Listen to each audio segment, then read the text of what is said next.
check YouTube. All right, and we're here. TROM-Cast number We are 39.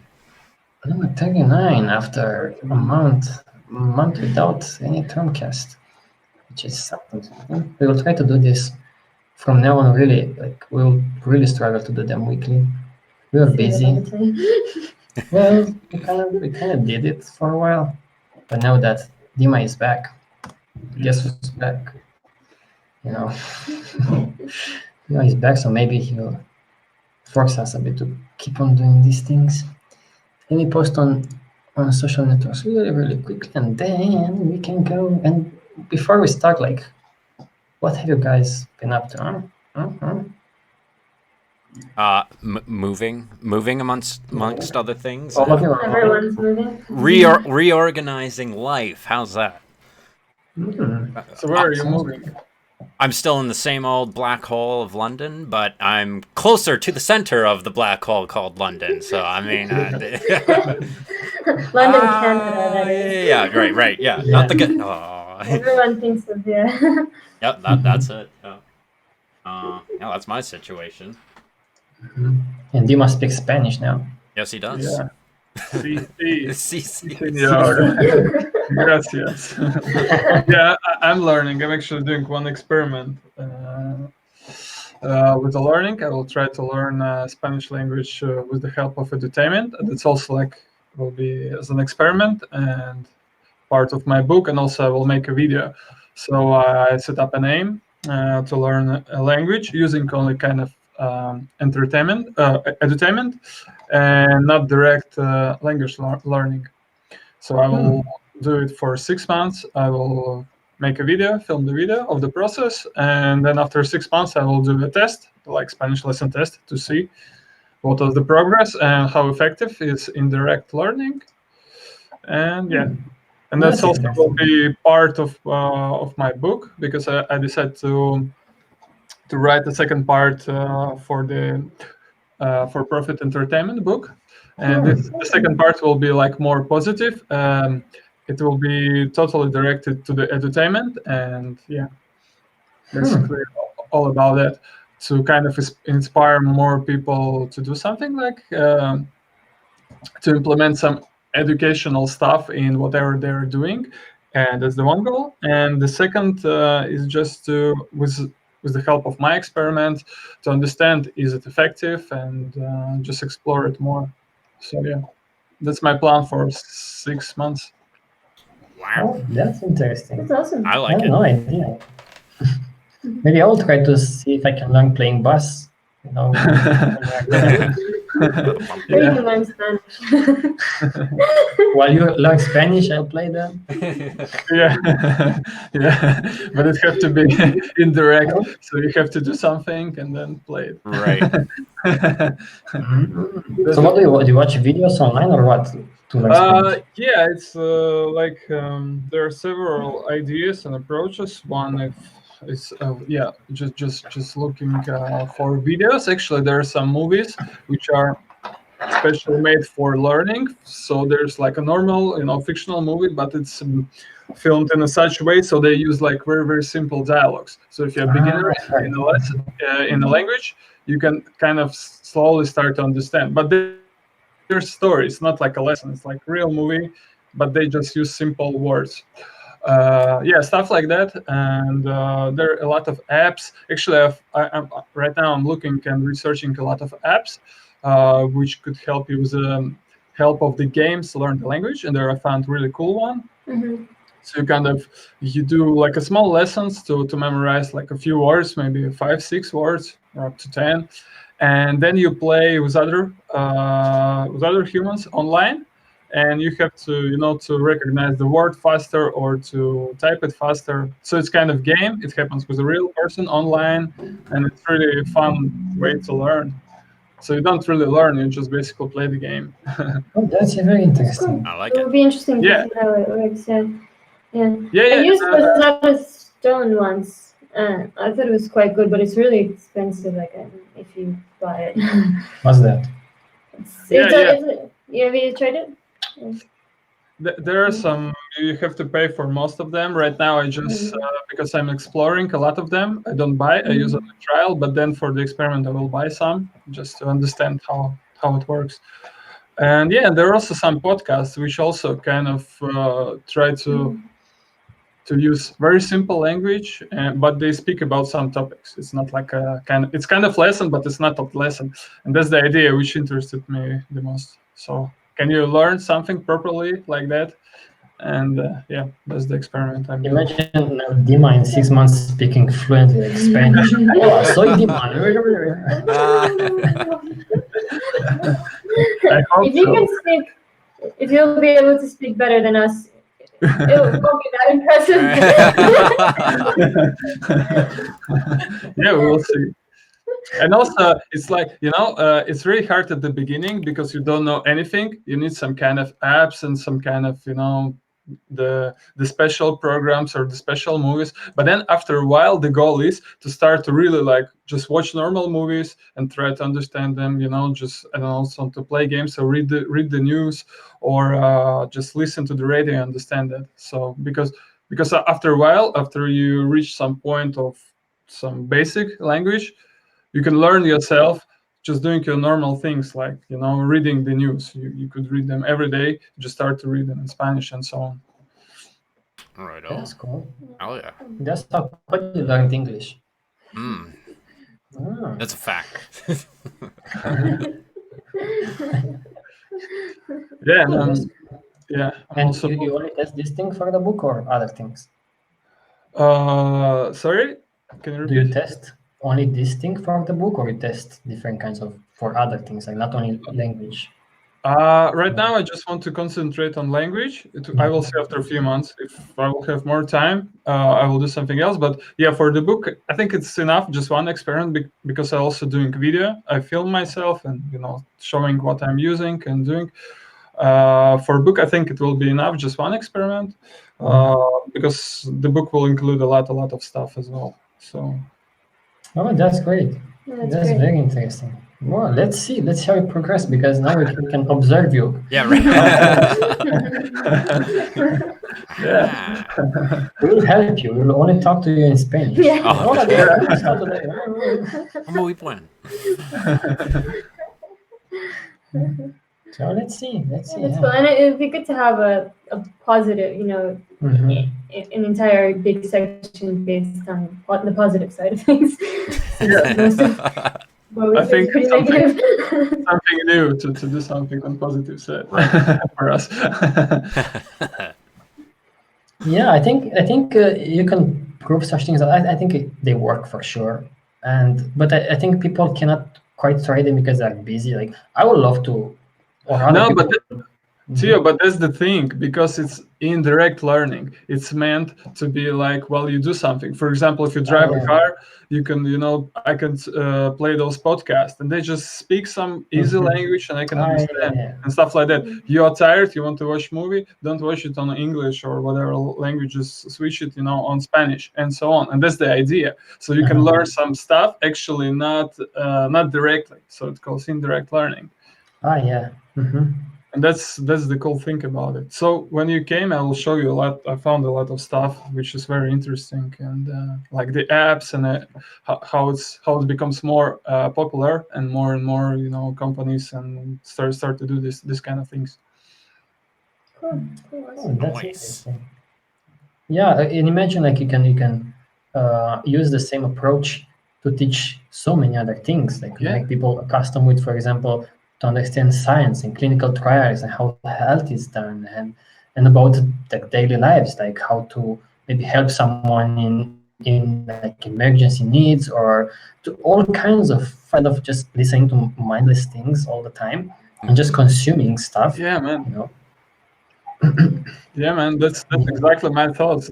That's what I want to do, and I realized since I'm in kind of entertainment industry for most part of my life, and I just realized that it's something that I like, but I don't like the state of the entertainment industry now. So, and I see entertainment as a good solution because I also started to write a book, and that was something first that I wrote that yeah, okay, in a perfect world when we would have trade-free system and everything, of course we wouldn't have like entertainment as we have today, but it's somewhere in the future, and who knows how to achieve that.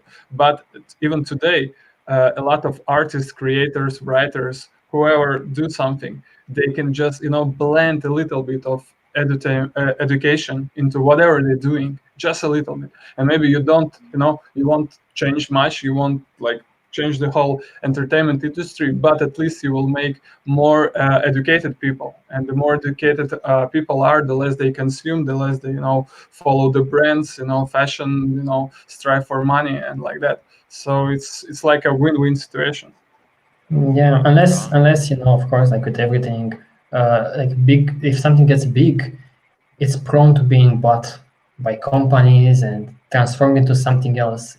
Yeah, but even there, I think, okay, if like somebody creating some good apps which helps you to learn something and they charge money, okay, whatever, it's still good. It's still better to have this kind of apps which teach you something than don't have them at all. So I know, but you look at something like it was this thing called Curiosity Stream. It meant to bring lots of documentaries and lectures and so forth. But they start to go multiple steps forward in like accepting less and less educational and maybe more and more entertainment because profits. Like look at Netflix. Netflix doesn't give much of a fuck. Like, they put whatever there, pseudoscience. So of course it's a slippery slope, but it is.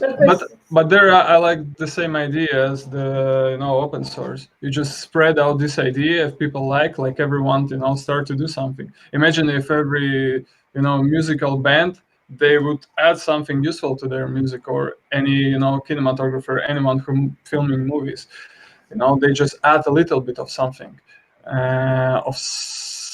when you watch a movie, and then something stick to your mind and you want to research, you want to find out more.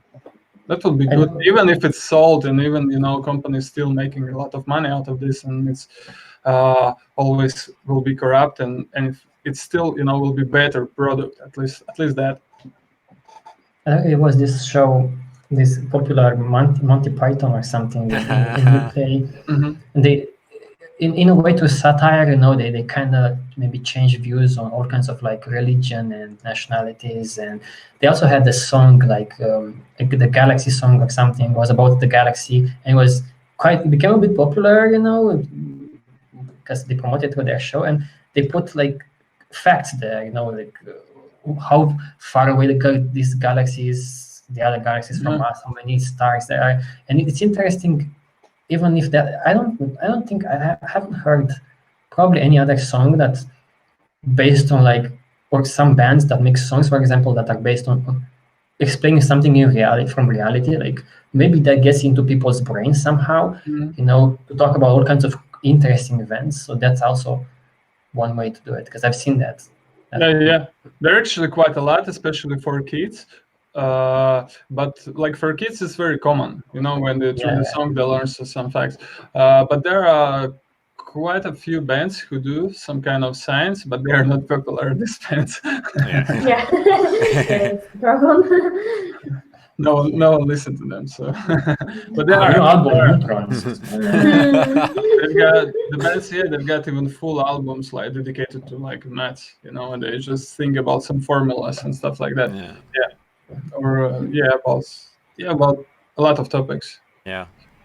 But I don't know any of these bands which are like at least like relatively popular or something. It's like only bands that sing about love are popular. It's a lot of relationship, fame, money. That's still chemistry, man. Go home. You see, so not that bad. We're getting there. Oh yeah, but it's a very interesting approach to indirectly educate people, especially people from today's society that are, because of our society, education is equal to like very boring shit. Like, oh, I don't want to get educated. But if you get it indirectly, and make games that are maybe, and I was thinking about the same things when I wrote the many years ago, an education book, Rethinking Education, like how to use games. And there are a bunch of games not to teach you, and you also wrote about a few of those, to teach people something, make them entertainment, but also learn something about the world. Yeah. I think that's kind of the best approach in today's world. If you get us popular a bit, I think that's It's perfect with the games as well. Yeah, through the games you can do so much. You can learn so much. Yeah. Accidental learning. Incidental. Yeah. Actually, you know what? I was playing one game. It's like auto mechanic simulator. So basically, you're running a car repair shop. And the guys just coming with your cars, and you have to repair them. But everything based like on real cars, like really, you go deep inside the car. You look how motor is made, and you need to change. Of course, you need to buy details and do some profits and everything, but it really was replicated as a real cars, real problems, and I was playing it a bit, and then I got like really understanding how my car works. And when I had some problems and I go to real car mechanic, I can speak with him, and he understands me. I can explain where the problem. I know where the problem, and it really helps, and it's cool. Cool. Soon you'll be able to fix all the problems yourself. If you have a garage or place to where to repair, you can actually, if it's not something major. Yeah, but even major, like such like in Russia, a lot of people still today they repair the cars on their own. They just go on weekend. Yeah. It would become impossible in the near digitized, and you cannot go into the software to find. Like the freaking Apple phones, iPhones. Yeah, the iPhones. You cannot open the car. No. Oh no. Good. Why did they do that with the tractors? Of course. Right. That's the classic example. Yeah. Yep. Farmers cannot repair. Right to repair thing. They don't have such right. So it happens already. Yeah, some guy upgraded his because of the situation, but he had like a tractor from the 80s, pre whatever the crap. And they were basically trying to sell him the new tractor with all the fancy gizmos and whatever, but it's like 100,000 plus, like they're fucking crazy expensive. And he was just like, fuck it, I'll do it myself. He spent like 20 grand and just fucking DIY. Is this the guy who founded the company? There was a guy in America, he had the same story, and he founded a company of like, he made like an open source kind of hardware for tractors and for everything. It might be, but that's you're almost forcing our hand to kind of do that, because it's like fucking the extra $100,000 for what you could do for a fraction of it. Yeah, I'll try to figure it out myself. Thanks. Yeah, this open source ecology or something they are called, or something like that. Yeah, I think so. Yeah, open source ecology. Yeah, of course it's fucking difficult to penetrate with such things through this fucking cloud of nonsense and big companies, but they are pushing it really badly when it comes to software, because it's much easier, because that will depend on the software. Your car depends on the software, your phone on the software, and it's a lot harder for you to like do something with the fucking thing. If something doesn't work on your car and it's based on software, it's smart, it's very difficult, because you have to know how to program and know how to debug shit, and it's complicated. It's true, yeah. Yeah. Okay. We had some news today, but before we start, I wanted to say that I've remade videonet.com, where you can find documentaries and lectures, so you can now pretty much they should work. And if you don't know, it's this decentralized way to share documentaries, because it's fucking difficult nowadays. Like I'm trying to fucking like link Louis documentaries as sources and link from our books to them, but the link to where? Because they're either not available, or they put them online and then they remove them after a few months' time. So it's bullshit, So VideoNet acts as a place of, it's almost like archiving these things, so you can find them in a decentralized way. That's the main goal, and we're adding more and more stuff now, because yeah, it's working better now, and we help distribute them. So yeah, you can go there, and also you can help by seeding these things, these materials, because they are used for educational purposes. So yeah, This creates like a library of like thousands of documentaries. How many? I don't know, it's a shit ton of documentaries, Really great lectures. ones. So. We also try to do that with movies, to find movies that are about this kind of real events, almost like we were discussing here, edutainment. But it's so fucking difficult to find movies that are like that. I just, oh my god, it's crazy. Yeah, there are not many actually. Not many popular. I guess there are quite a lot of indie movies, and which you never find. Right. Yeah. But if you look at the major movies, yeah, it's quite a few. Yeah, so we try to do that. I was also wanting to say that, yeah, now we can like, we moved all of our videos, of course, on tromsite.com, and we have this tromsite.com/videos page where we host all of our videos. And now, just today, it made this possible to like embed any video from there to your blog if you want to do that. You can also link to any video. So it's cool. It's because people may be like, I want to link to a video from whatever you do here, poems or voices or whatever.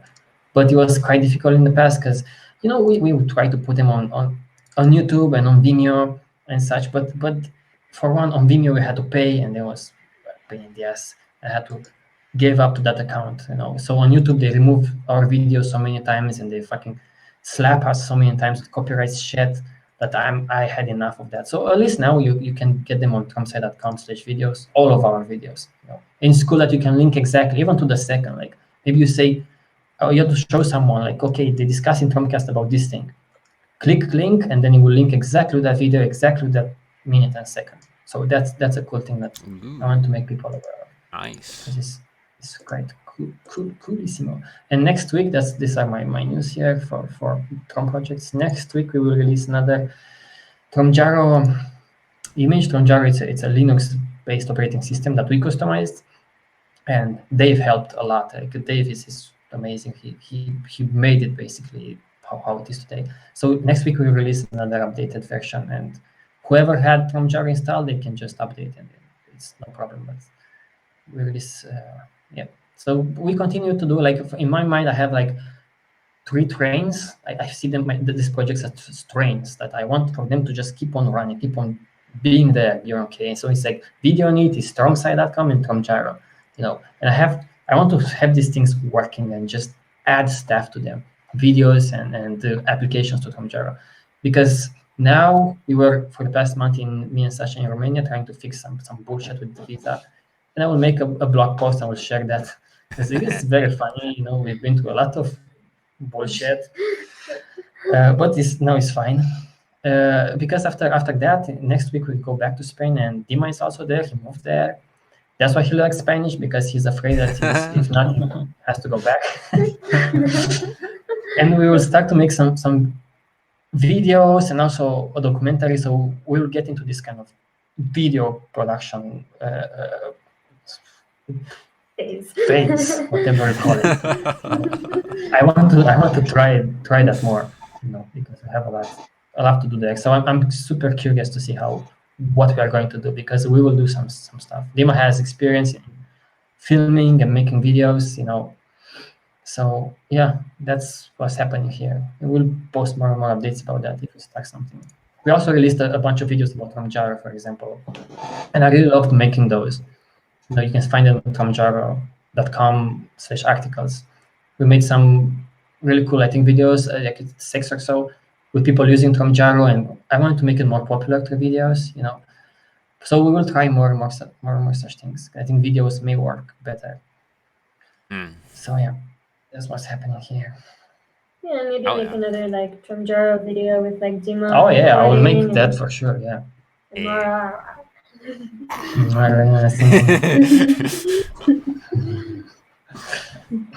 Yeah, we'll do that. And if you guys want, we can go to some of these articles, because they can feed some information and some discussion topics to our minds here. We had we have this, of course, this curated TROM news. comes from different sources, and this news are not clickbaity or whatever. So we select for every TROM-Cast, we select some news to discuss about them, and these are the news for the past month or so. I saved a few, so we can talk about it. There are some news about like how to automate healthcare, how to automate like doctors, because that's a big one. So maybe we can start with those because there are a few news about that. Do you want to go in the order of the thing? He's upsetting the order. So I'm upsetting the order. It's okay. It's okay. So I got the. We could start with the automation of jobs in general, or are you specifically looking for? Okay. That's a good idea, yeah. So yeah, automation of jobs is one of the greatest questions of our time. Woo. Yeah, people are starting to ask more and more about such things. I think it was exploding a bit a few years ago, and then it kind of calmed the fuck down, But it's still happening. It's not like these things stopped. I've seen a good video from Kurzgesagt, in a nutshell, about automation. It was quite good, explaining how, of course, today might be different when it comes to automation, because back in the days you can automate like more mechanical jobs, and now it's almost like a tsunami coming from multiple directions, automating both the hardware and the software. So it might trap people into a world where people are quite useless, in terms of this market system, and then people will just think more and more about jobs in the service sector. So in a way, like mindless and almost like not useful jobs, just for the sake of keeping jobs running. Yes, automation. It's I think in terms of software, you'll have the biggest impact, because people may think of automation in terms of hardware, like those robots are taking this, doing that, taking this. But I think the biggest impact would be in terms of software, like software being able to drive a car, software being able to like do all kinds of medical tests, be able to like predict all kinds of like production, consumption, distribution, and so forth. So I think that's where the biggest impact. Yeah, and take care of more elaborate tasks, not just put this here, take this here, put it there. And more generalist. Right, yeah. I mean, I wish we could all just see this as a positive thing. Like, we don't have to do these bullshit jobs that we don't like doing in the first place, We could have more time to do things we actually like to do. Wow. But most people are like, no, I need my job. Right. They're either scared about this and be like, oh, I think automation is bad, because take over our jobs. Or they're like, oh, no, that's good because it will replace boring jobs and we can do the cool jobs, I'm like, what the fuck, why can't you think that let's not do jobs, let's do work, work is different. We are seeing for the past weeks, we are seeing this really cool series that's also on video on it called RNLI, like Saving Lives at Sea. It's called the series, with volunteers from UK that save lives at sea. They are like 100% volunteers. Only a few are paid to stay there and take control, like manage these things. But they have normal jobs, and they get a call. They have to go and save people's lives, basically. They go at sea, and it's a really, really interesting, fascinating series to see these normal people helping others, and not getting anything in return. And what is cool about it is that everybody around, like like they do that all around England, basically, like everywhere, 5,000 people, volunteers. And what I like the most is the fact the culture got used to that, and people are like, oh, of course it's normal to volunteer for this, and they respect them so much, and they do it in a tricky way. They didn't vocalize it like that, but they say like, look, we save lives, we don't ask why. Like if you are drunk at sea, many times because, well, it's England, you will find some fucking drunk guy in the middle of the fucking ocean. And they found a few, It was just a guy with the fucking dinghy. He was like trying to go to like America or some shit. He was drunk. He had a laptop and like some snacks. I'm like, what the fuck are you doing? America. Well, what's cool about these guys is like they are like, okay, no questions asked. Our jobs are, we want to save lives. We don't judge. It's not like we say, oh, if you are drunk, we don't save you. Right. So I like this mentality. I like they give people purpose. It was such a beautiful way of like working and doing something useful, while at the same time not wanting anything, in return. So it's quite Nice. wonderful. Yeah, Nice. and it was funny too. There was one episode where one guy was like stuck on an island because the tide came out really fast, and then basically he got stuck there. And then RNLI came there to save him because he would have been on this island for a long time. It's cold, it's not comfortable, and he was trying to run away from them because he thought that it was the police and he was going to be in trouble for being on this island. So he tries to run away. Eventually, they get to him, and they're like, "Come, like we're just helping you out." Like, He didn't speak English very well. He was from Bulgaria or somewhere, yeah. yeah. And then they brought him to shore, and then he's like, "Okay, how much do I owe you?" And these guys are like, "No, that's it. Just, oh, you're fine." And he was extremely amazed. Yeah, because it's probably most people aren't used to this kind of thing, that someone will just help you out. They don't want to get you in trouble. They don't want to get anything from you. They're just there to help, and it would be great if this was, you can see more of this all over the world. These kind of organizations, these kind of people, just there to help, Because it's funny, because if they say, for example, Americans from trouble, they're like, "Oh my God, just no." Because in US, if they come to save you or something, they cost you a shit ton of money. Like an ambulance is $2,000. Yeah, because like a lot of people here were saved by helicopters, for example, because sometimes they're stranded on the side of some cliffs or wherever, and oh my God, if you have to be saved by a helicopter in the States, you're fucked. Like you're in debt for like tens of thousands of dollars just for the helicopter ride, But there, they will make the best decisions according to your needs, and you won't have to pay anything. Recently, I had kind of similar situation. It's not that dramatical if I would stuck somewhere, but we were on holidays and I left my car in Germany. And when we came back, it was really cold, and we came in the evening after 1 week away, and I couldn't start my car because it's very cold. So I was trying to start it. It doesn't start. I stopped some passersby, tried to feed the car from his car. It doesn't work. So I had to call to kind of emergency service, emergency like repairing service. And because I don't have insurance for like German cars, I mean, like in Germany, you have a system. You pay kind of for insurance, and then if your car broke, they kind of came. And I don't know, either you don't pay anything because you pay each month, or you pay not a lot. So anyway, the guy came and he said, if you want to start your car, you have to pay 220 euros. And I like, okay.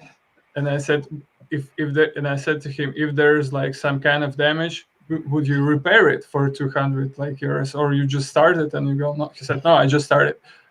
And like I had no option. It was super cold. We already was 1 hour in the car. We were like, shaking, shivering.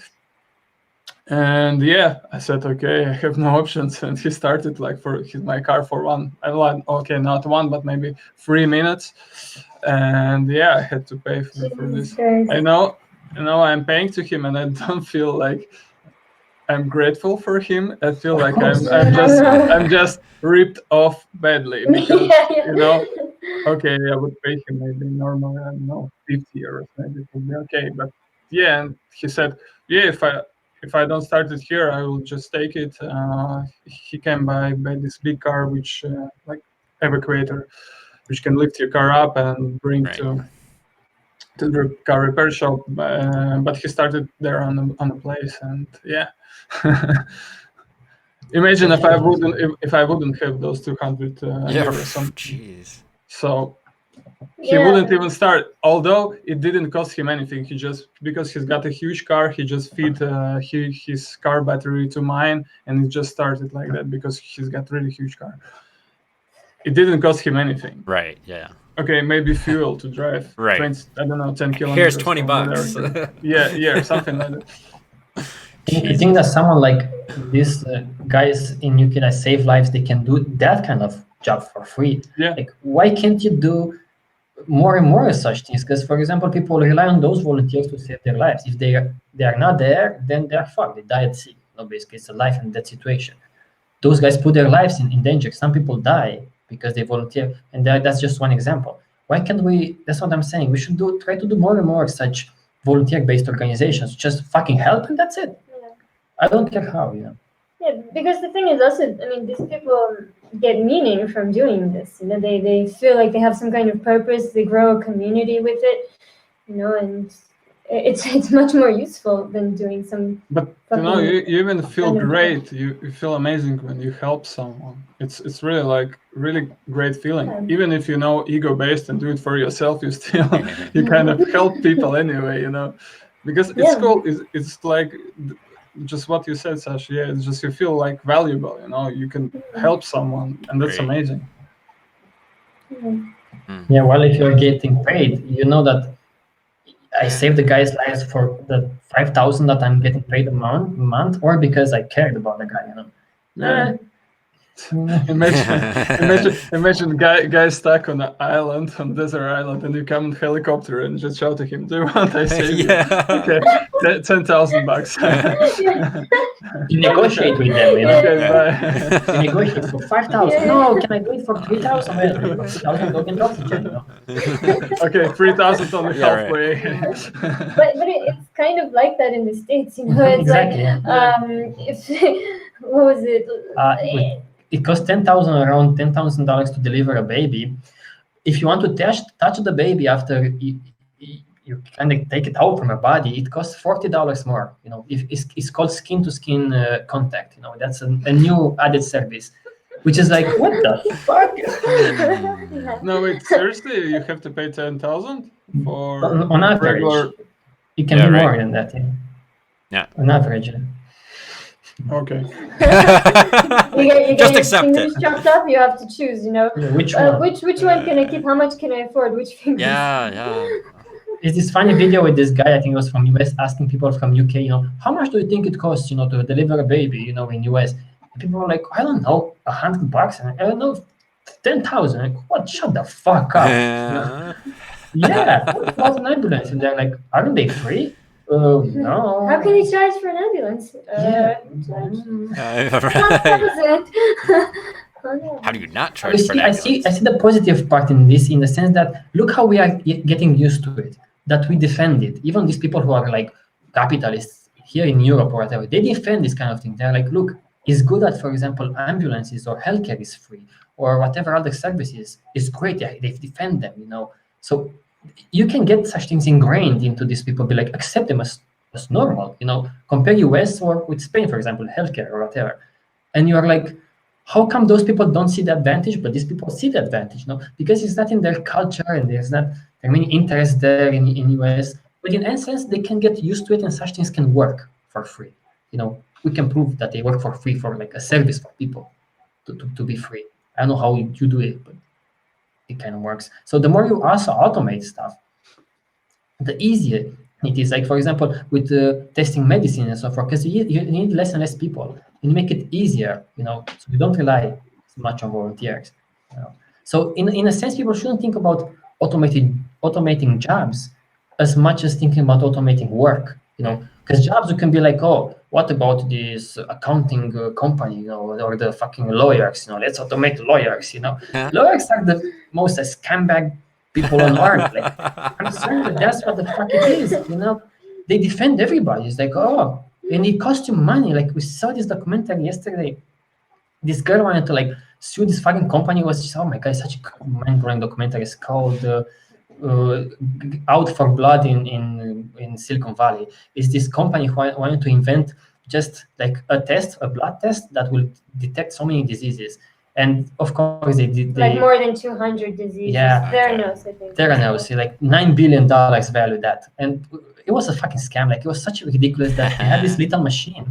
You had to put the blood inside to analyze it. But because they knew it doesn't work, when you didn't look at that, they will take the blood from the machine and they go into these other companies, basically, in a way, to analyze the blood and then give you the results. It's almost like, oh, I have a magic box, but it does nothing. You know, calculating. And this girl wanted to sue them because she worked there as a chemist or whatever. But she said that she doesn't have the fucking money, you know, and they were coming after her and be like, and this other dude who basically became a whistleblower, he spent $400,000 in like lawyer and lawsuits. He was like he was selling his house basically because he couldn't do it anymore. So it's ridiculous. And it was because the company attacked him basically for Right. telling the truth about how this company was bullshit. Right. And this is like people's lives are are at risk when you're giving them the wrong blood results. Right. Or because some of it wasn't accurate. A lot of it wasn't very accurate, and a lot of it was just bullshit. Basically, the whole company was bullshit. But imagine lawyers who just basically people who should know the laws very, very good. It's like so easy to automate, some Right. simple software can do their job like way more better, and it will cost a fraction of the cost they like. Imagine you just basically need a program who can read the sentence, the case, what's happening, and just to compare everything by the legal terms and to check all the laws and just give it verdict. That's it. No. I mean, it can do it in a few seconds. Then in this world, we'll get subscription like Pro, the Pro. I still think it will be cheaper than it's today. Right. Yeah. And like if you've got free version, it's always kind of sue you. Right. It's always against you.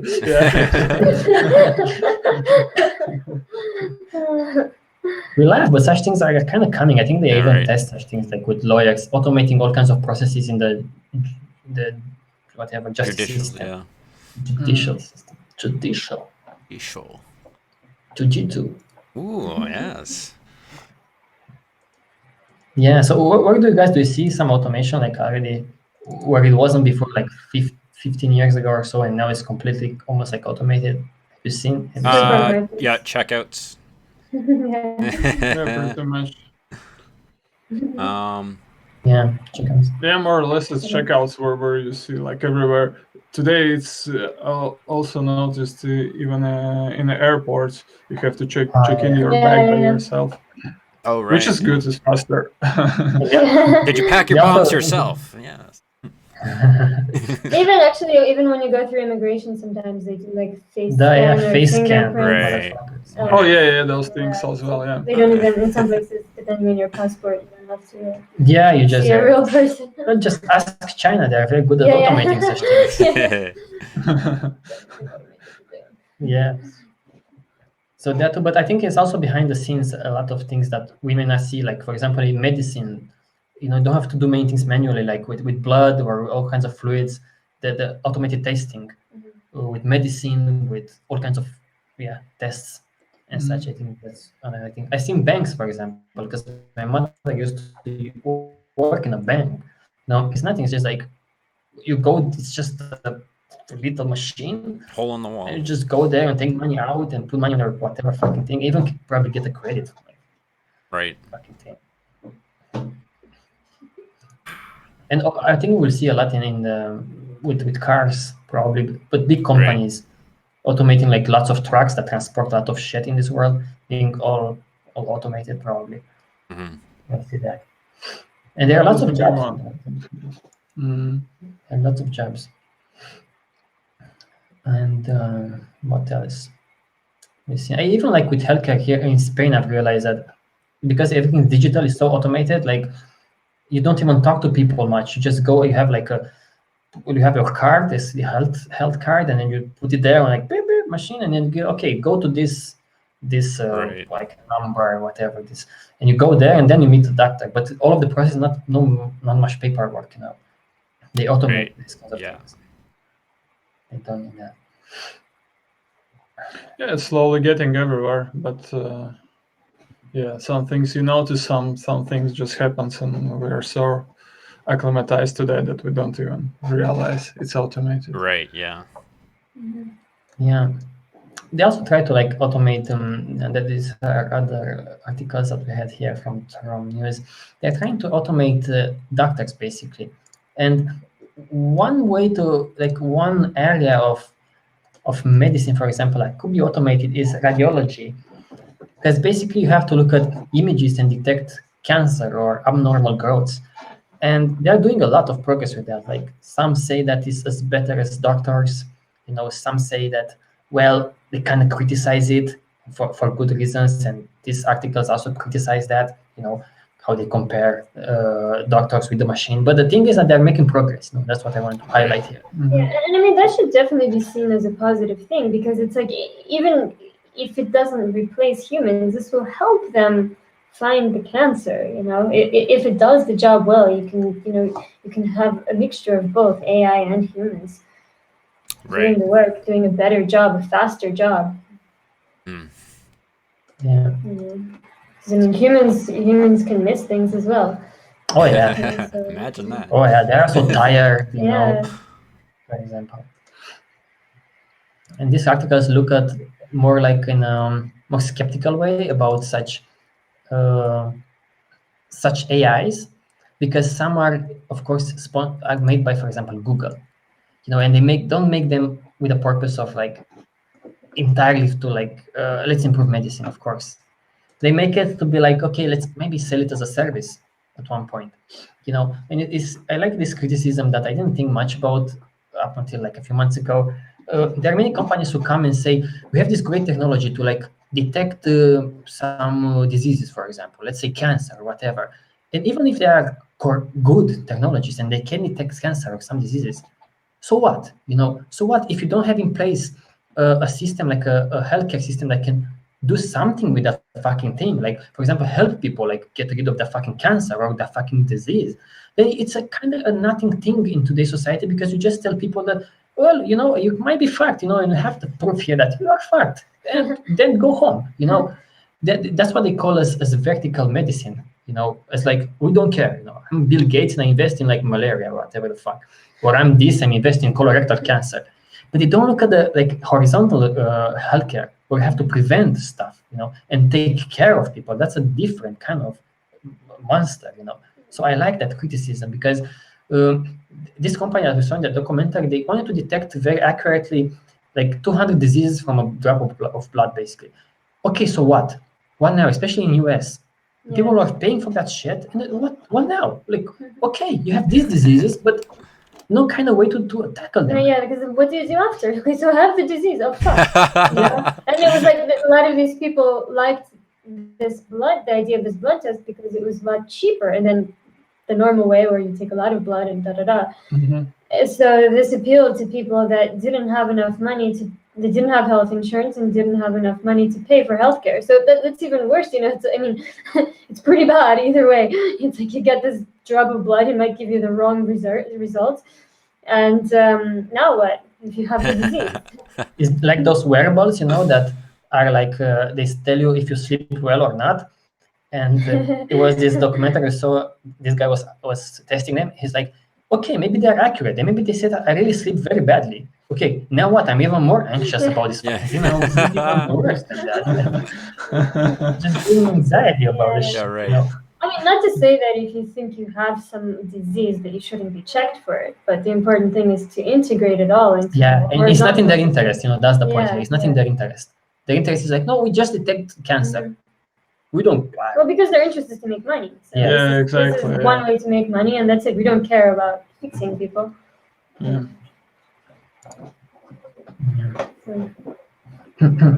So that's the thing here, because even if you see this kind of breakthroughs in like, oh look, Google AI can detect cancer, breast cancer, more accurately than doctors.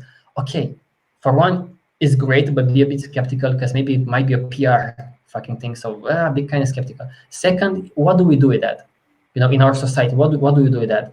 Because if Google sells this as a service and it costs people a shit ton of money, then it will not impact you much. Who knows, maybe in the future. But think about that too. It's not only about the technologies, what we do with it in the system as well. Of course, it would be helpful if they integrated with the healthcare system, and it helps doctors and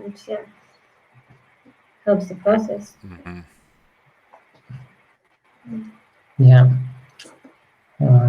It's a great article on this keyhn.org that I'm linking in the show notes about this entire like medicine, making artificial intelligence, putting artificial intelligence in medicine, and that's also a big criticism. Like, what do you do with the data? And you know, it's a lot of hype around such things, you know.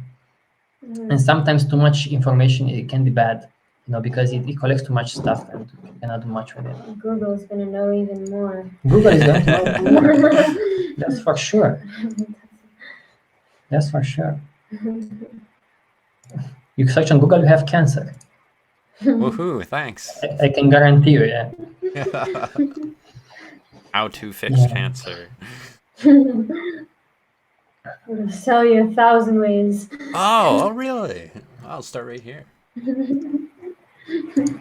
Yeah, but it's doable in the sense that we can probably replace a lot in medicine with doctors. But if we don't do rigorous tests, if you let companies do the fucking work, the companies are going to fucking lie. You know, I've seen this. We've seen this so many times, especially in medical devices.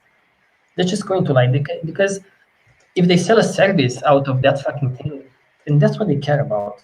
You see, they don't care about fixing people, and that's the truth. You know, that's why they try to make this healthcare, for example, free, like state healthcare in many countries in the world, so you don't mix the two that much, at least. You know. Yes, so yeah, I would love to see medicine being more automated, and it will become. You know, depends how now. Yeah. And speaking about, for example, medicine is like, it was recently this, you know, the coronavirus kind of outbreak. Yeah, bro, China. Yeah, they in a town with like, it's talking a town like a village in China, like 11 million people. Just a small village. Which is Small just village like in China. peanuts, you know, in terms of Chinese population. But yeah, but it was. It depends where you read the news probably about this fucking thing, because I'm sure social networks are infected, to use that word, with bullshit claims and like, oh my god, it's a new pandemic, and oh my god, and this I mean, and that that. gets a lot of clicks. It's a lot of clicks. Oh yeah. Yeah, but it basically was this virus. It still is. It's a threat, but it's mostly in China. It spreads quite quickly, but it's not as deadly as, for example, other viruses. I actually have one really good link, and it's like updated, and I believe it's like one of the most reliable sources. I can put it in the chat. You can see. Yeah, put it in the discussion. So, and there's like real numbers which are updated at least a few times a day, and there is a map. And right now there's like 28,000 total cases confirmed, and 565 deaths, and 1,400 people recovered. Mainly in China. Yeah, it's mainly in China. Like, yeah, there's 28,353 total and 28,088 in China. So it's less than 300 outside China. Yeah. Right. Yeah, of course it's a big problem, but it depends. Like the World Health Organization declared it like a national, like an international emergency or something like that. But for kind of different reasons, not entirely for the potential of this virus. It's more for like to get attention out there, to not let it spread that much. I think the governments of all countries doing quite good jobs of isolating and, you know, closing the borders and everything. There's I don't know if it's probably it's quite a lot of extras rated in the mass media, and of course they're making money on this hot topic, but still I think like the government's doing quite a good job of not letting this virus spread out. Didn't Australia like send people that came from Wuhan to like a separate island, like over the coast of Australia? Go over there, yeah. Yeah. But I've got one story to tell about coronavirus. So Ooh. it's also spreading to Hong Kong. Yeah. Because like Hong Kong is very near to other Guangzhou city, where it's quite a lot of people infected there as well. And Hong Kong didn't close the borders with China, like the Hong Kong people they want to close, and like the government they don't close. I just know this topic very well because I've got a student from Hong Kong, and I was speaking with him this week. And yeah, there's kind of panic. It's very like a stressful situation there. He said, like the people really panic a lot, and it's not possible to buy masks, surgical. Surgical masks. Yeah. So it's all sold out. He said even sold out like the hand sanitizers, which is the alcohol and everything. So the story is, he said it's not possible. Like it's gone in all China. It's not in Hong Kong. So he asked if I could buy here and send to him. I had a friend do exactly the same thing. Wow. In Hong Kong. Yeah. So today I went to Girona. It's like a bigger town near us. I went to pharmacies, and guess what? Everything is sold out. I was in a few pharmacies, and they said, "Yeah, everything is gone." And it's like we don't know where the next part will be, and imagine that. Well, like I had a friend do exactly the same thing. He like sent me photos of like lines of like huge lines of people like lined up at pharmacies. He says that like there's no more masks anywhere. Yeah.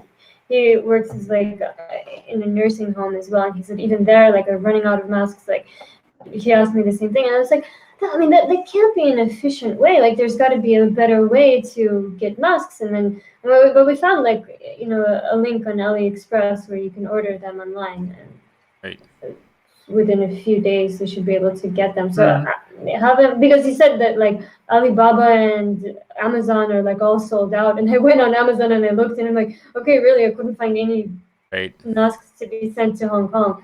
And then we found some on AliExpress. So I mean, it seems like something that like would be crazy to run out of something like that. I mean, special bonus.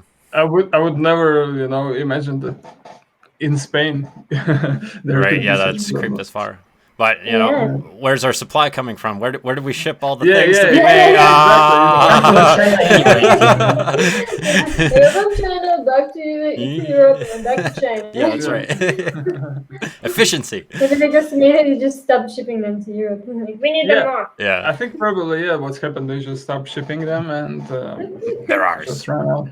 I'm also wondering how efficient they are, because I've read that they are more efficient to like if you have an infection to not spread it, but not in the other way. To prevent it, right? To prevent you from like when you sneeze, or to prevent, not to prevent it, like to like diminish the chances of like spreading, because it will go through that. Right. But I mean, doctors wear these things all the time. Well, it depends what kind of doctors, what kind of them, because I don't think there is just one type. It depends. Of course. And anyway, I think it's still good if everybody wears them, because then the people that are sick will also be wearing them. Yeah, right. And kind of covering up things. Everybody doing that. But you think that's crazy that you could have a shortage of something like this? Exactly. And how China is so good at like tracking people. Maybe they might get better at tracking viruses. You might need like those cameras and so forth to like use them for good instead of like punishing people and giving them social credits. Imagine having this powerful kind of system. So I just wonder, like right now, the one who's got coronavirus, his social credit probably goes. Yeah, right. Yeah, it's through the. I was doing so good too. No, but I've read that they find people who post links on social networks from China, post links that are not from the government sources. So they find them lots of money, probably even social credits. And also, I think it was the guy who like made the prank or some shit, or said that he didn't say that he has coronavirus or something, or that he has some symptoms. And he also got in a way punished because he didn't say that. It's this kind of shit like that. But he had it and he didn't. I didn't tell about the symptoms or whatever the fuck. They didn't say whatever. Are you allowed Was to not? traveling or what? Or not? Can you not be on a social network if you live in China? You're Chinese? I don't know because everything there If is you want a like, good social credit score. You have to put like Yeah, on the right. government page. On the compliment. Every day I love you.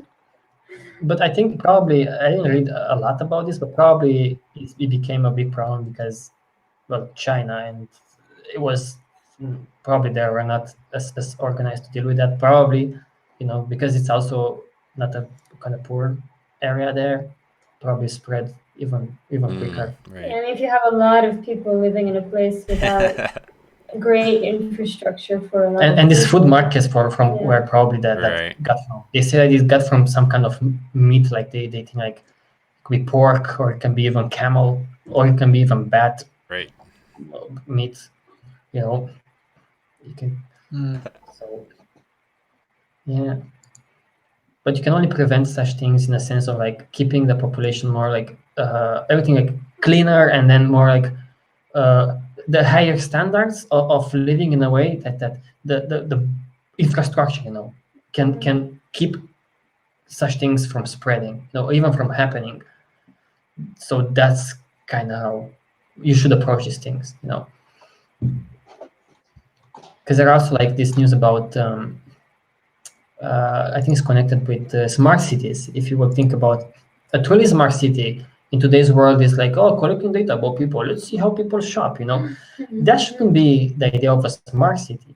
The idea of a smart city should be like detecting viruses, for example, and dealing with much better with outbreaks or people's health, and so forth. feeding people clean food. Yeah. Hmm.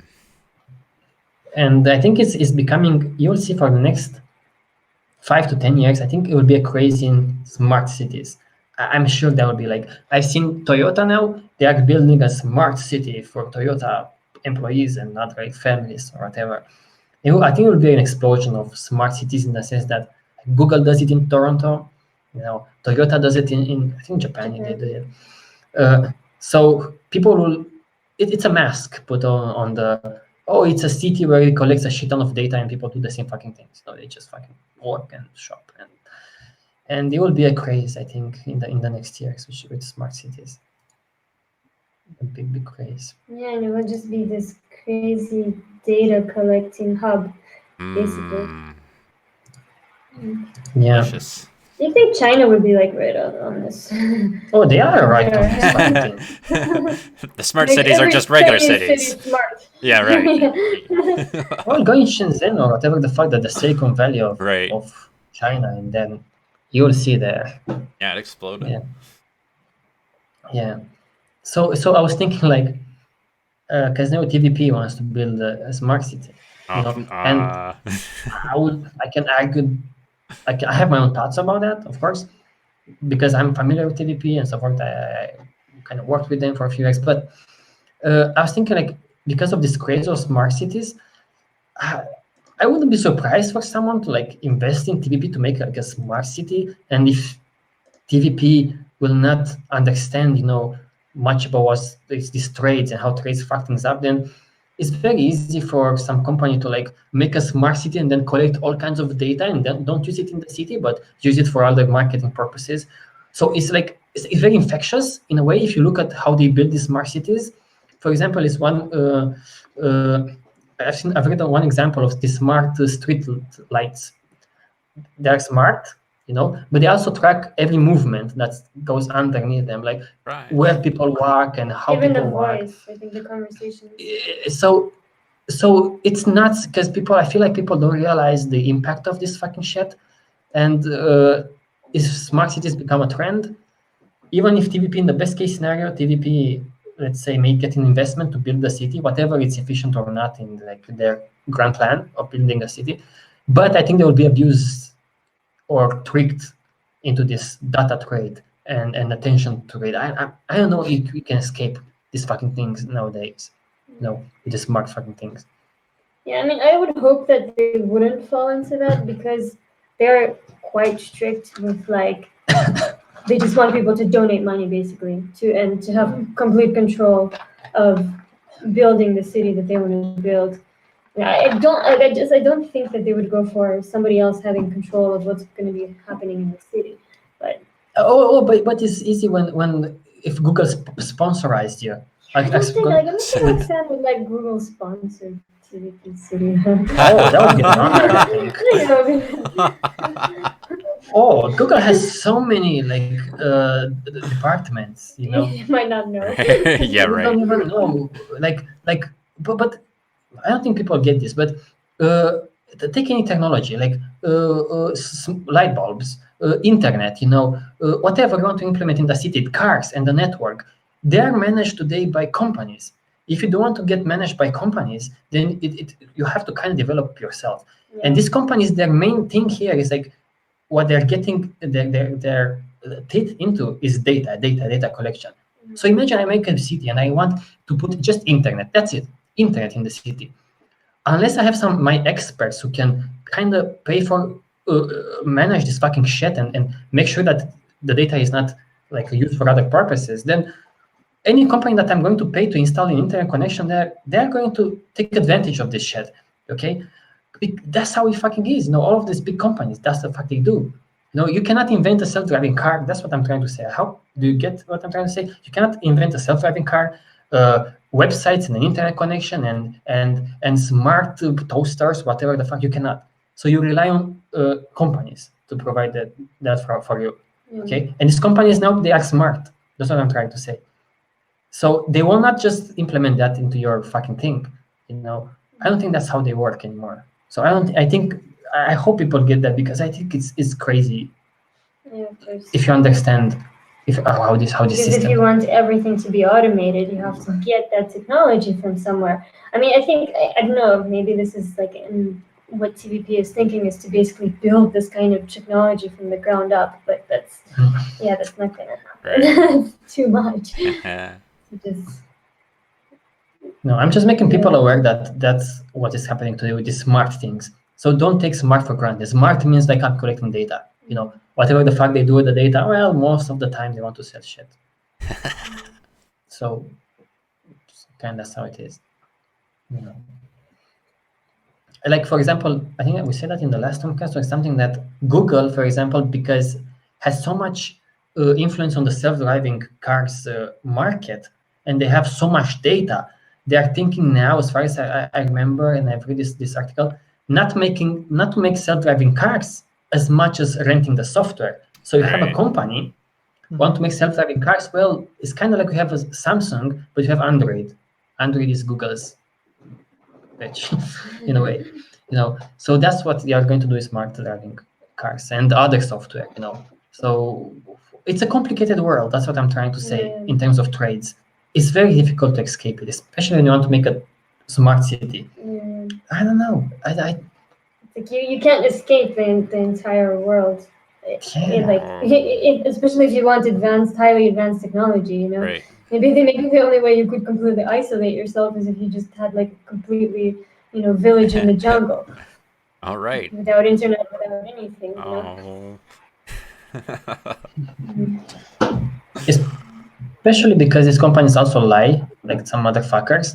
Because I think they had this contract with the Toronto authorities that we don't collect data, and then they, after 2 years or so, they realized that Google kind of collected data. Wow. You know? And they have quite good lawyers, so fuck you, you know. Yeah, right. You know, fuck you, TVP. We gave you this self-driving cars. You know, we sell ads now in their cars. You want to take them out? I'm sorry, we have good lawyers. You know, they stay there. Okay? So people should pay attention to such things. Because I've read this other news. They're like Samsung smart TVs are set up to upload screenshots of what you are watching. Well, surprise. That's cool. You know? That's great. Yeah, fantastic. So yeah, and that's the other thing is like if TVP kind of isn't aware of this trade problem, then it will be basically impossible for them to escape it, especially if they want to build an entire big center, an entire city, you know, because everything is based on trades now, and it's not just money at all. And if you're not aware of this, you will that will fuck you at some point. Probably a lot. Right. If you don't know what questions to ask, Yeah. you know, and what to search for, that's my concern here. Okay, I'm not saying that's how they are, but I'm saying if you are like that, and I suspect they might be, then you can get easily tricked. You know, even in such a situation where you are so lucky that someone wants to invest in your like big, extremely expensive city.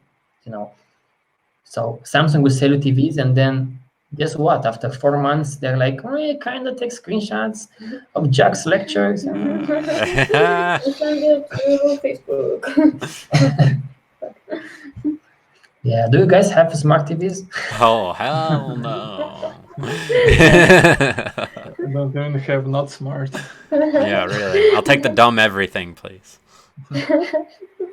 These smart TVs, oh my god, it's such a Yeah. fucking craze. No, fuck that. They don't do any fucking thing. Just like you can browse the internet and then sell you shit directly. Ooh. Yeah. But isn't it interesting that the ones who make TVs are now also like putting ads there, and then you know want to see what the fuck you are watching? So is the manufacturer then is the one who puts the software there, and then the one who puts the Right. app. Right. Layers and layers of ads. Yeah, I don't fucking use such things. Ever. So yeah, it's a article about smart cities that you can read about how Toyota. Oh nonsense, it's big city, and it's so funny because they present such things as like, we want to change the world. We want to build a city Oh for my humanity. god. They have this speech line, you know.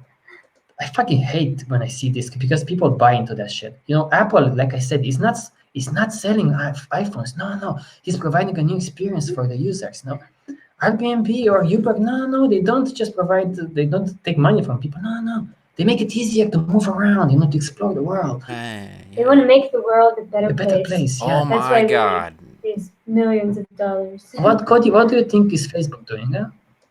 What are they doing now? No, if you are like to say a sentence about Facebook, what is Facebook doing? What is Ooh. Facebook?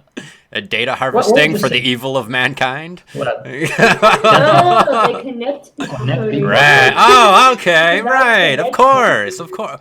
They Disconnect. change the world with connection. They connect the people. You know. It's not about harvesting data and selling No. it You're back. right. You're right, guys. I'm sorry. I just misunderstood. But it's crazy. Honestly, I think even we might get used to this bullshit from them, because people might be like, you know, whatever the fuck they say. But it's ridiculous when these people come on a stage or something and be like, our mission is to connect the world. Like, shut the fuck up, you know. Shut the fuck up. If you want to do that, just don't put ads.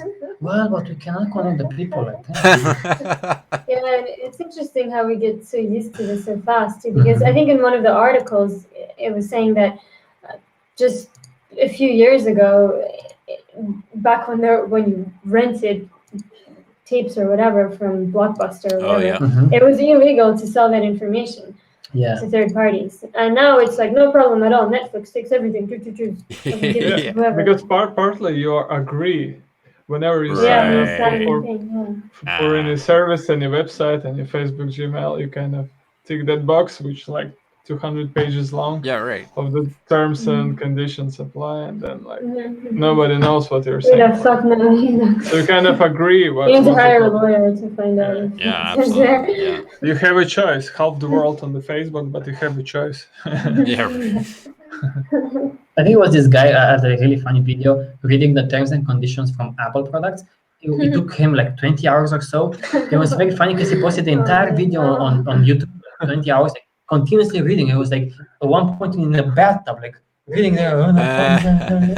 Wait, what? He was reading Gmail? The terms of conditions from Apple products, all of Apple them. products. Yeah. To see if he agrees or not. And he was like exhausted, like, what the fuck, man? But even if you read it all, you have no idea what the fuck it says. Exactly. Yeah. They put such wording that you don't get a clue what's... Because language is about context, and that language is in their context, okay? Not in your context. You know? You get toasted. Yeah, well, that's how it kind of is. What else do you delight our minds with, Cody? Oh, geez. The segue would be. I guess Firefox? Firefox would be the best thing. What's up Firefox, with that, huh? yeah. Some sort of privacy nightmare happening on the desktop and mobile versions of Firefox. Oh my god. What's happening there? Even they are fucking us up, huh? Yeah. Well, I mean, you learn about things like browser fingerprinting and the user agent string and all this stuff, and it's just insane. Even just knowing, like, having the general information of like the time of day that you do browsing, and you're creating like it's scary. But yeah, and what was it with Firefox? Did you read that? No, I didn't get to this one. This is prioritized though.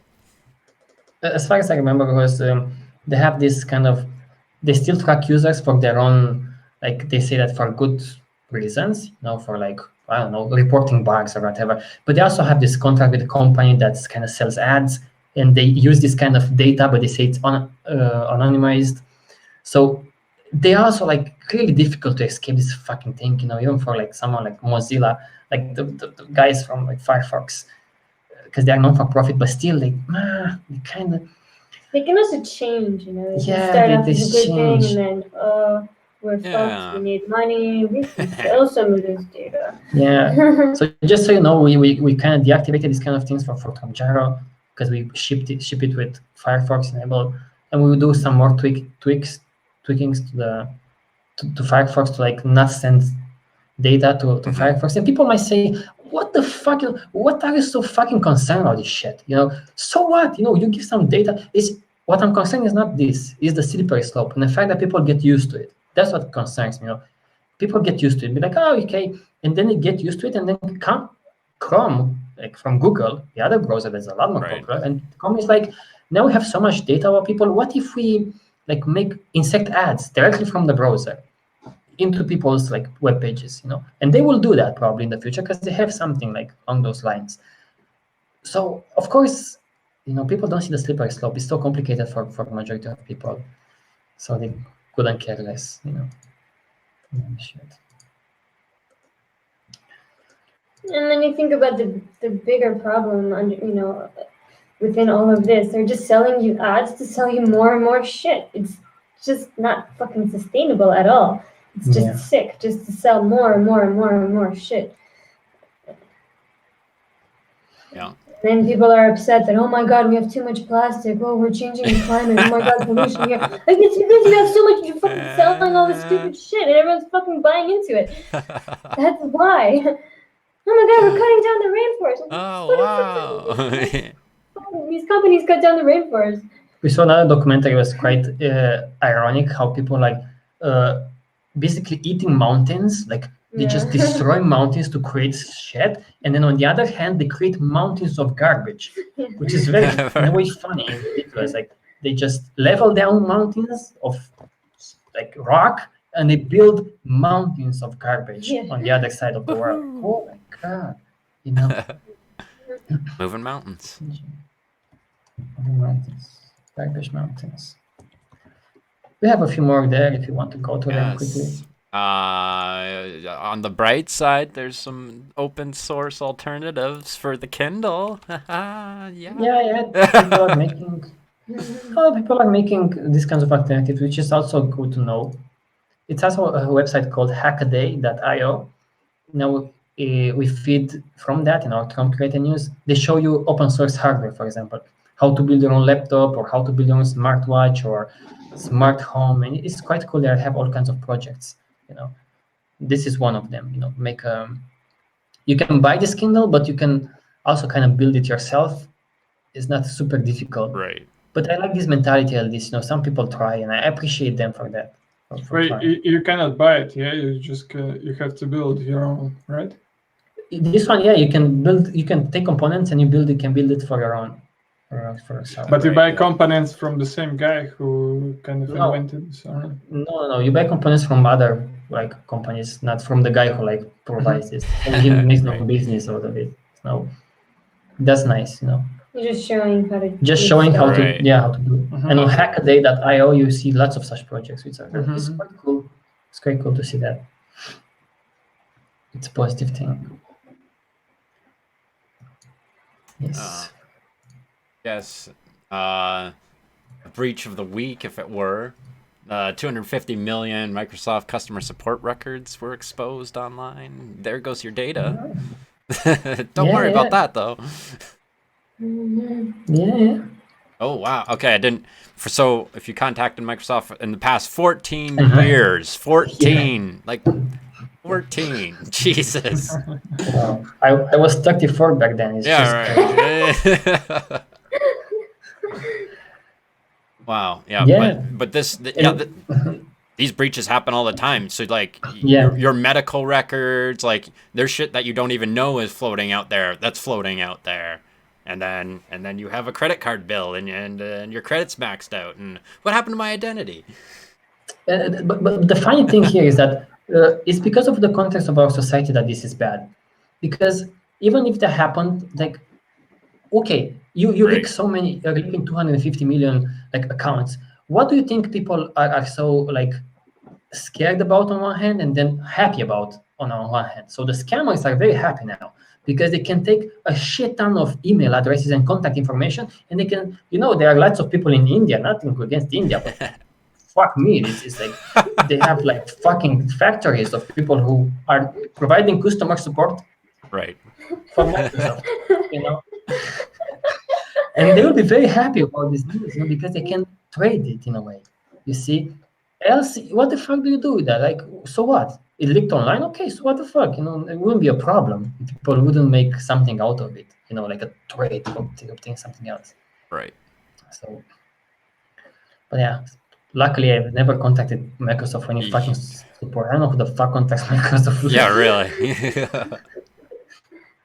I repair my own computers. Fuck them, because you're all like pirated Windows, so fuck that shit. They move to Linux and they're like, see you later. Right. I don't know if you touched on, are we losing the war to cancer? I guess we touched on AI detection, right? But it's very interesting. This was quite a interesting, a bit depressive news, because they looked, I think, over for 40 or 50 years. Like, look, guys, overall, do we improve? Because you sometimes hear this news on like, oh, the new treatment for cancer, this breakthrough, this whatever. The sad truth is that if you look overall at cancers, we make almost like 1 or 2% improvement for the past decades, basically, in cancer, like mortality. We reduce it by 1 or 2% overall, as far as I remember. You can see the graphs there. It's just, they don't look that great, So it's quite grim. If you look, we make progress with cancer as a society, but probably we should like approach it completely differently. So what I'm also optimistic to see that there are new approaches now. We've seen some really interesting documentaries. They will go on video on it these next weeks about these new kinds of like using the autoimmune system to kill cancer cells and to basically go deep down into understanding what the fuck they are, and how to kill them inside the body in a smart way, not fucking like surgery or chemotherapy or so yeah, it's kind of, it's a disaster situation in a way.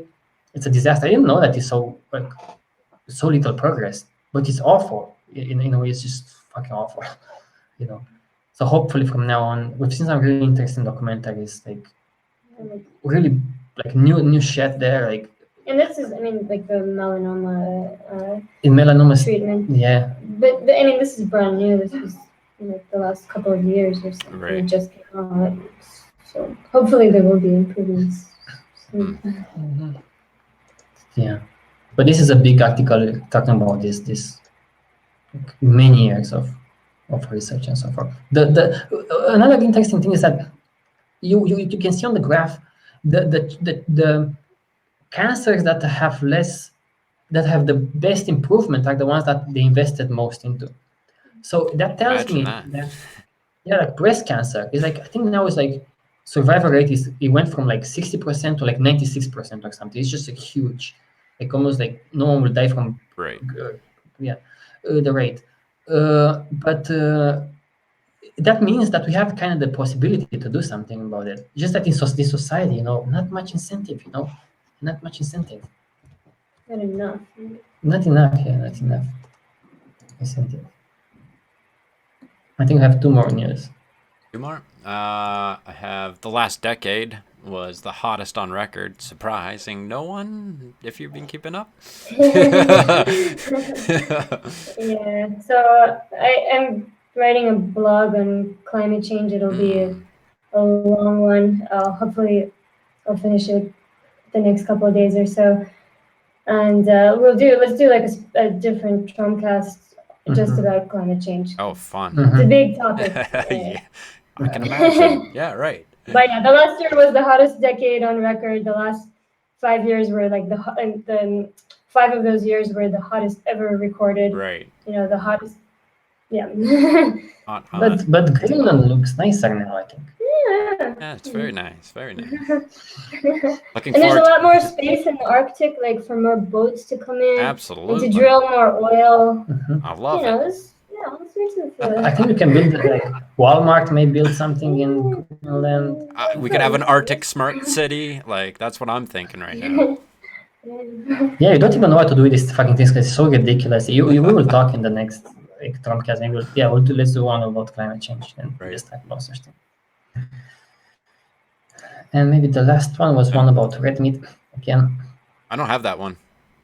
Red meat and processed food not back on menu according to a review. Again, is this fucking big debate all the time? Like, is red meat good? Is red meat bad? Is this good? It's like, and I can only say that it's complicated. Like everybody says, it's fucking complicated. Meats, reduce the consumption, but it's not like you're going to die from if you eat meats. Too many pepperettes, right?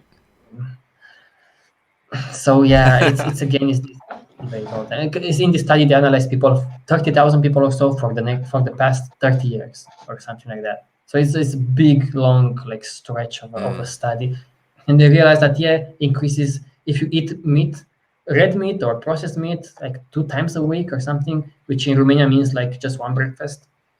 Is it increases your risk for cardiovascular disease by from 1% over your lifetime to 1.7%. Oh my God. But Dave would argue this has impacts on a big population. So you will see some impacts, on a big population. But yeah, I mean, there are many other risks in your life, like driving or living in general. Yeah. Living in Germany. Demon knows about that. That's why I escaped.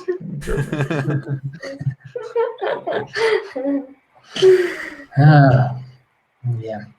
Go on tromsite.com/tool/news Do it to get your latest news if you want. And another thing, I've changed that curated pages, and now we have on every curated stuff we curate news and videos and podcasts and many other things. We have them all in one page, you can switch between them. And I made the podcast now.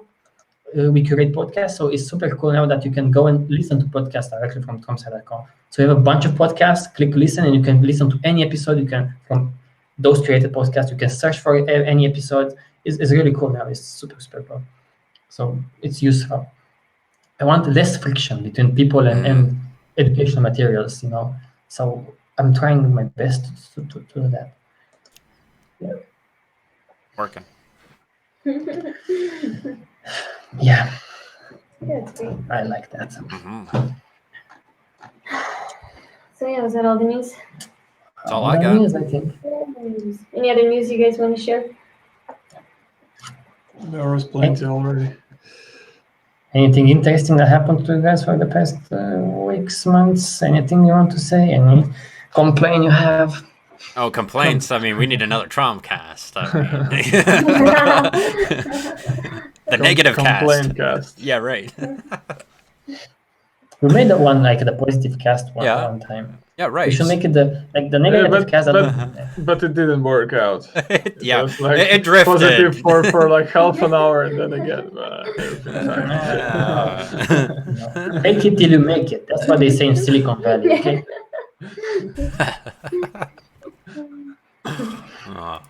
Okay, we will really try to do this next week because we go back to Spain and we will have more time. It was quite stressful for us here. It's just I cannot wait to like finish my blog articles. I'm writing how we are quite prisoners here on Planet Earth, and what we had to go through is like bullshit. Oh my god, it's maybe there's bullshit in the world. And I made an interactive map for me and Sasha to be like, we just want to stay together, but we cannot stay on this planet. And you can click any country to see like what they require for us. If we are to stay together, for how long, what they fucking require. It's just it's fucking mental, you know. That's how I get angry now, make blog posts. Yeah, and I made one called Prison Earth as well. When I was that was good. In the same mood. Yeah. Apparently, there's a place called Svalbard in Norway. Svalbard. You know, Nice, yeah. all the way in the Arctic Circle. Arctic Circle, yeah. Where anybody can go there and they can live there. Without a visa and work there. Yeah, from anywhere in the world. He's the only place. Yeah, but it's like in the Arctic Circle. There's like 2,000 people living there. There's polar bears. It's cold. It's quite brutal there. Right. A few caveats. It's like between -20 and 5 degrees, and you can only go in like a 50 kilometers area, and the rest you have to go with someone with a gun because they're polar bears. You know, it's like quite expensive there to live. So. Yeah. It's Norway. It's Norway, but it's interesting because it's the only place on Earth that doesn't require a visa. So from anybody, you just can go there and stay. But you still have to get there. You have to go through Norway because that's the only way you can get there. So if you can't go to Norway, then you can't get there. So and not that many. Like if you come from like Uganda or something, you can't just show up in Norway. And what about Antarctica? Can you go I think it's owned by different countries. Right. I think it's like divided the territory of Antarctica. So I wonder how you can go there, like with which kind of passports you can visit it. Right. Probably depending on what country you come from.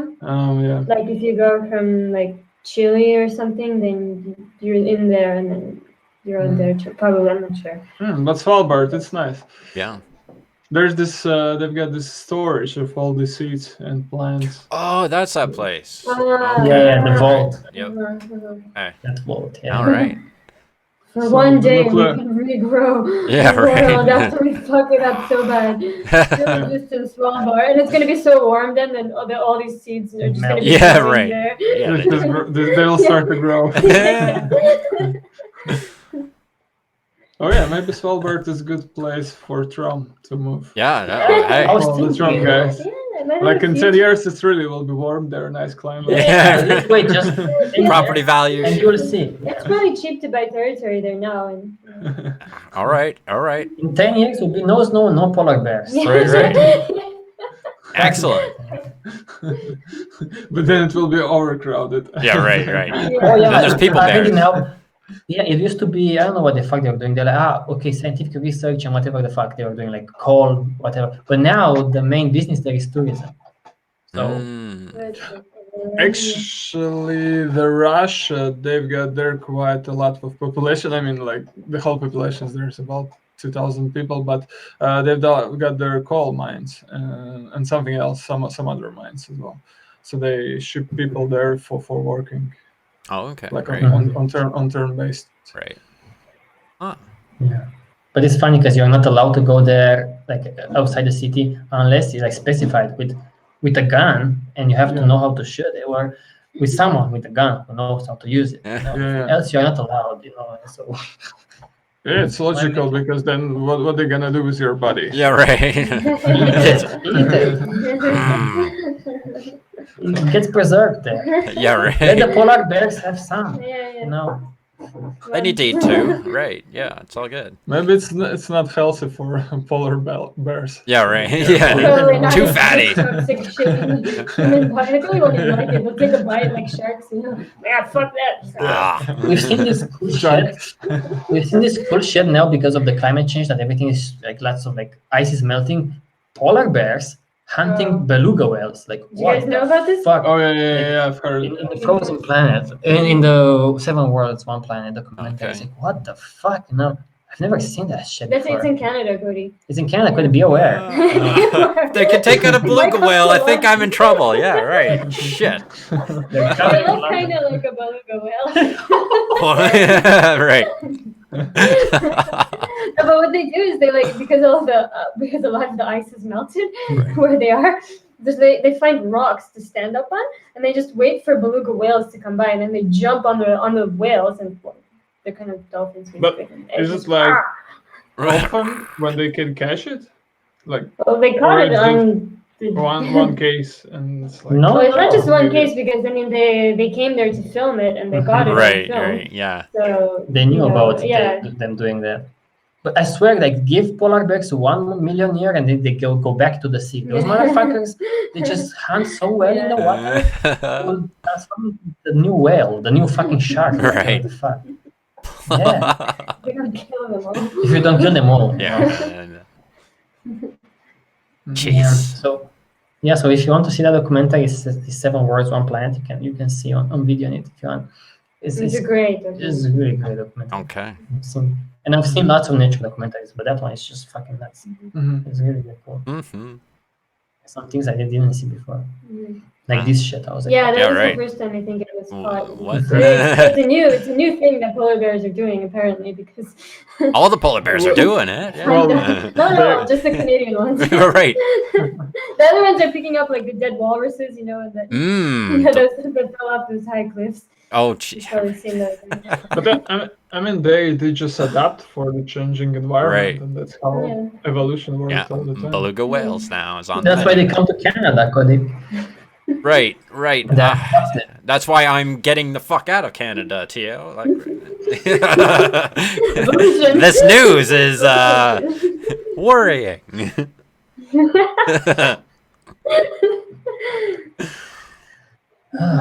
Yep. Good. Mhm. Okay. You check if there's any comments on YouTube. I don't know. Is there any comments on YouTube or something? Or There is a just- conversation happening, but I think it's Srinivas and Srinivas is on it. Shaz, Hey, Shaz. our boy Shaz. Right. And everyone else. Wilson's in there again. He's the loyal viewer. They're just having a little back and forth. But no questions directed at us, it seems. Because we say all of the right things, I think. Not because we are not popular. Right. So, We just covered the questions in advance. Right. Yeah. Predict the problem. That's right. Okay, and as like a short comment, you can see all of this show notes on TROM-Site.com is like a video section where the TROM-Cast is. I made a new link these days, and you can click that, and on TROM-Cloud you see the show notes for all of the episodes, because sometimes it's interesting because you want to see maybe what we're talking about.